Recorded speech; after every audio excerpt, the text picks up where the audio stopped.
চুরি যাওয়া 12টি বাইক উদ্ধার করল ব্যারাকপুর পুলিশ কমিশনারেটের টিটাগড় থানার পুলিশ। ঘটনায় 6 জনকে গ্রেফতার করা হয়েছে।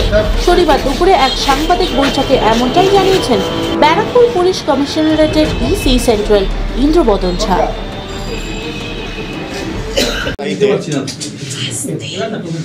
গত 30 জুলাইতে টিটাগড় থানা একটা বাইক চুরির মামলা দায়ের করে।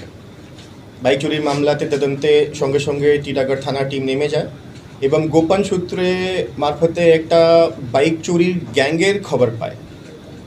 এই গ্যাংয়ের খবর পাওয়ার সঙ্গে সঙ্গে টিটাগড় থানার পিসি অফিসার এসআই রিত্র, ওনার টিম এএসআই উত্তম এবং এএসআই আতিন আর বাদবাকি যে পিসি পার্টিতে কাজ করে ওরা সঙ্গে সঙ্গে নেমে যায় এবং পোলবা থানা থেকে 4 জনকে অ্যারেস্ট করে।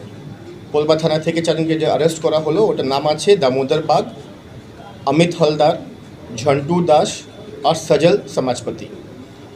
দামোদর পোলবার বাসিন্দা, বাদবাকি 3 জন চুচুড়ার বাসিন্দা। এদের স্টেটমেন্টের ভিত্তিতে এক সমীর ঘোষ এলিয়াস পিলে, যার বাড়িও চুচুড়াতে আছে, ওকে অ্যারেস্ট করা হয়। পিলের স্টেটমেন্ট থেকে এদেরকে 7 দিনের পিসি নেওয়া হয়। এদের স্টেটমেন্টের ভিত্তিতে শেখ হাসান, যে চুচুড়ার বাসিন্দা, ওকে শ্রীরামপুর থেকে অ্যারেস্ট করা হয়। গতকাল পিলে আর সজল এদেরকে নিয়ে চন্দননগর এবং হুগলি রুরাল ডিস্ট্রিক্টের ভিন্ন নানা জায়গা ওখানে রেড করা হয়। ওখান থেকে মোট 12টা মোটরসাইকেল 2 হুইলার রিকভার করা হয়।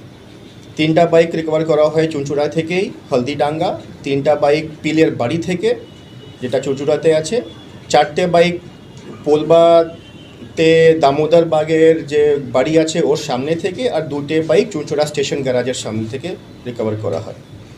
এই সবটা বাইক আমরা রিকভার করে থানা নিয়ে এসছে।